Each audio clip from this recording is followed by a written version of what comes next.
The morning of June 1st, 1946, was unusually calm in Jalava prison, Romania. But behind the thick concrete walls, four men, once powerful beyond imagination, were preparing to face the final minutes of their lives. Among them stood Ion Antonescu, the former Prime Minister and Marshal of Romania. The man who once ruled the country with absolute authority was now waiting to die. Antonescu had risen through the ranks with the confidence of a soldier and the charisma of a national hero.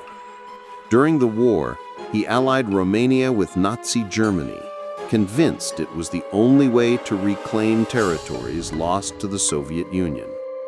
But that decision would seal both his fate and his country's suffering.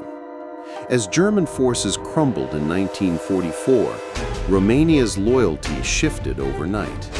King Michael I staged a coup, arrested Antonescu, and handed him over to the Allies. From that moment, the Marshal's life became a countdown. During his trial, Antonescu never begged for mercy. He spoke with the same discipline that defined his military life, defending his actions as those of a patriot, not a traitor. "History will judge me," he said calmly, "not this court."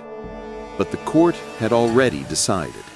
He was sentenced to death by firing squad. Now, in the dusty yard of Jalava prison, the condemned men were led to wooden chairs. They refused blindfolds. Antonescu's face was pale, but his eyes were sharp, still the eyes of a commander. He turned to his executioners and said quietly, "You are shooting a soldier of Romania. Do your duty." A priest whispered prayers as the soldiers raised their rifles. For a moment, the world held its breath. Then came the deafening volley. When the smoke cleared, Antonescu was still moving, mortally wounded, but not yet dead. The soldiers hesitated. An officer stepped forward, pistol trembling in his hand, and fired the final shot. It was over. The man who once controlled armies, who dictated the fate of millions, now lay motionless in the dirt of a prison yard. His body was buried in an unmarked grave, erased from the land he once ruled. For decades, Romania tried to forget him, but history never forgets. To some, Ion Antonescu remains a patriot who fought for his country. To others, a dictator responsible for countless deaths and suffering.